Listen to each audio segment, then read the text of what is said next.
그러니까 관저 안이 아니고 바깥이니까. 네, 바깥에 있으니까. 예, 관저 안은 네. 아무래도 경호 경비시설이 뭔가 더 들어가 있을 거예요. 네, 네. 그러니까 곧바로 외부에서 뭔가 위해를 가하지 못하도록 하는 시설들이 많이 들어갔을 것 같은데 네. 그래서 바깥에 이제 개수영장 같은 것만 나와 있는데 그것도 사실은 저도 납득이 잘 안 돼요. 왜냐하면 그 정도 가지고 하루에 몇백 통씩 물을 쓸까? 네. 이해가 잘 안 되거든요. 그리고 그걸 무슨 관상용이라고 말하는 것도 되게 웃겨요. 누가 그걸 연못처럼 파지 수영장처럼 관상용으로 네. 파는 사람이 어디 있어요? 타일 붙여가지고 대리석 붙여가지고 그걸 관상용으로 얘기하는 사람이 어디 있어요? 무슨 금붕어라도 키웠으면 모르겠는데 그것도 아닌 거 보면 그것도 하여튼 어쨌든 희한한 현상이기도 하고 그것 때문에 네. 물을 많이 쓴 것 같기도 한데 다른 이유도 전 있을 가능성이 여전히 있다고 여전히 봐요. 있죠. 네. 네. 있죠. 예. 그 지금 이제 검찰 우리가 법원 많은 이제 비판들을 해왔는데 많은 사람들이 이제 사표를 내고 나갔습니다. 실제 이창수 그 중앙지검장 나갈 때 뭐 100여 명이 뭐 앞에 서 있었다라고 하는 설이 있던데요. 실제 그런 비겁한 자들입니다. 예, 실제 예. 그랬는지 제가 확인을 못했지만 그러면 심우정 총장은 어떻게 될까요? 물론 법적으로는 임기가 있습니다만 일단 끝까지 버티면서 그 국민의힘과 그리고 법원의 법비들과 개혁을 반대하는 연대 전선을 만들어내겠죠.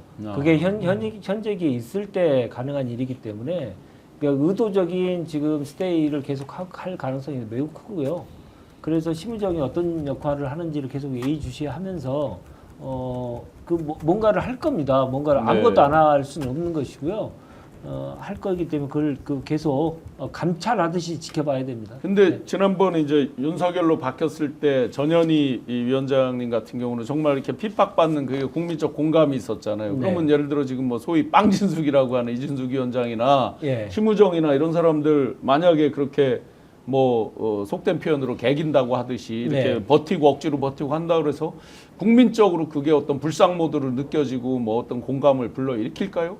전혀 그렇지는 않죠. 네. 근데 이제 본인들은 이런 생각을 할 겁니다. 검찰은 늘 하는 생각이 납작 엎드려 있다가 국정 지지율이 떨어졌을 때 칼을 거꾸로 찔러야겠다.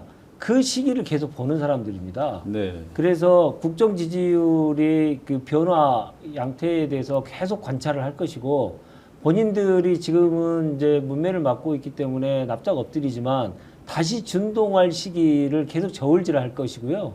그 저울질하는 시기를 혼자 생각하지 않을 거고 그걸 비호하는 정치 세력, 국힘과 함께 계속 이제 소통을 할 것이고 특히 그리고 그러한 행위들이 또 법원에 가서도 이제 그대로 유효하게 돼야 되기 때문에 법비들과의 그 반개혁 전선 이걸 형성하기 위한 노력들을 할 것이다. 네. 그래서 우리의 싸움은 계속될 것이다. 계속 국민적인 감찰이 꼭 필요하다. 이 말씀 꼭 드리고 싶습니다. 네, 김제이스님 개수영장 구판 마약가리 이용 속지 맙시다. 그 물량이면 뭔가를 흘려버린 것이 확실합니다. 강아지 수영장 물량은 아닙니다. 못난이님. 많은 분들이 이 물에 대해서는 확실히 의심이 많습니다. 명확하게 지금 밝혀지는 것이 아니기 때문에 정말 많은 분들이 마약 관련된 말씀을 많이 써주셨고 그 부분도 뭐 나중에 종합 특검이 이루어질 테니까 기본적으로 여러 가지 조사가 있을 것 같습니다. 물을 많이 쓰는 뭐 굿이 있나요? 예, 있다고 합니다. 제가 뭐. 무속인에게 들은 거는 용왕님께 마지막 돌아가는 네. 뭐 해양식이라고 그러나 뭐 해서 전문 용어를 막 얘기를 하는데 해서 그 용왕님께 이 돌아가는 그런 것들을 하고 그걸 지속적으로 한대요, 주기적으로. 우리가 생각하는 그런 게 있을 수 있대요. 정상적인 사람의 행위로는 도저히 이해할 수 없는 사용량이기 때문에 여러 가지 가능성을 놓고 판단해야 될 거야. 네. 예. 자, 우리가 이제 지금 새로운 이재명 정부 출범에 대해서 한마디로 요약해 준 게 있습니다. 술꾼이 가고 일꾼이 왔다. 알코올릭이 가고 워크홀릭이 왔다.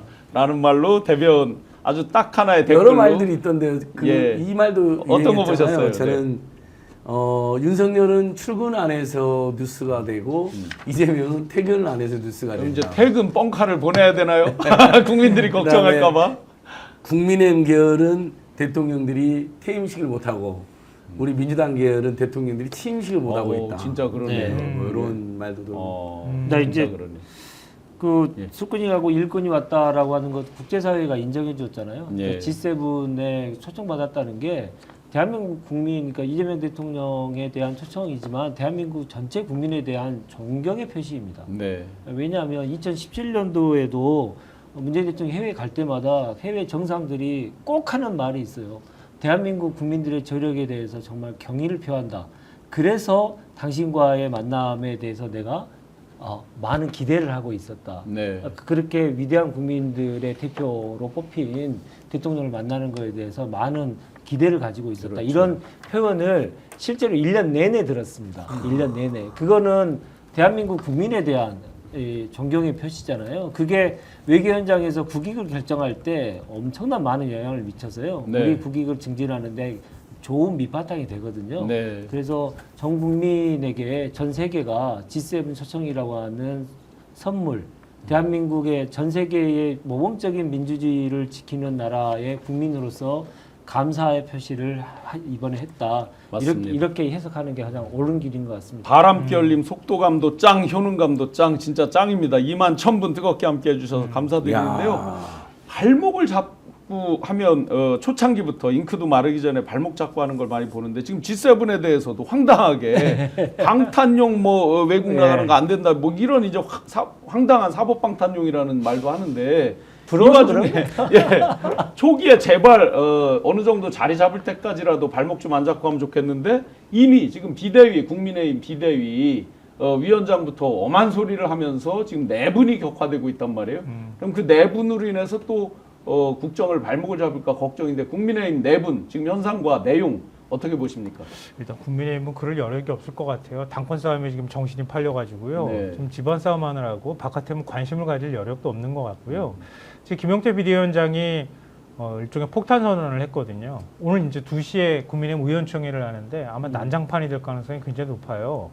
그러니까 무슨 얘기를 했냐면은 그러니까 원래는 비대위 체제로 계속 갔으면 좋겠다고 하는 게 친윤 쪽의 생각인데 예. 김용태 위원장이 9월에 전당대회 열어서 새 지도부 뽑자 이렇게 그러면 얘기를 했어요. 비대위를 멈추고 새로운 지도부를 뽑자. 그럼 그렇죠. 친윤 생각하고 다른 거네요. 그렇죠. 친윤은 계속 일단 비대위 쪽으로 비대위를 계속 유지하는 쪽으로 왜냐하면 전당대회를 열잖아요. 차기 지도부를 뽑기 위해서 당대표를 뽑기 위해서 전당대회를 열면 이미 대선을 통해 가지고 심판을 받은 거잖아요. 친윤은. 그리고 윤석열하고도 절연을 해야 한다고 하는 여론이 굉장히 높기 때문에 이번에는 한동훈이 출마하면 한동훈 될 것 같거든요. 그러니까 아예 전당대회를 안 여는 방법으로 가려고 하는 거예요. 친윤들은. 네. 네. 근데 친한계 쪽에서는 전당대회 열어서 지난번에 우리 41% 넘게 득표했으니까 이번에는 보수 개혁해야 한다는 국민적 열망도 있고 그러니까 우리가 당대표가 될 수 있다. 당권 줄 수 있다. 이렇게 보는 거예요. 네. 그러니까 친윤 쪽에서는 안 된다. 뭐 이런 쪽으로 나가는 거고 어허. 그 틈새에서 오늘 방송 어떠셨습니까? 마음에 들었다면 구독, 좋아요로 스픽스를 응원해 주십시오. 여러분들의 구독, 좋아요는 가장 큰 힘이 됩니다. 스픽스 구독, 좋아요.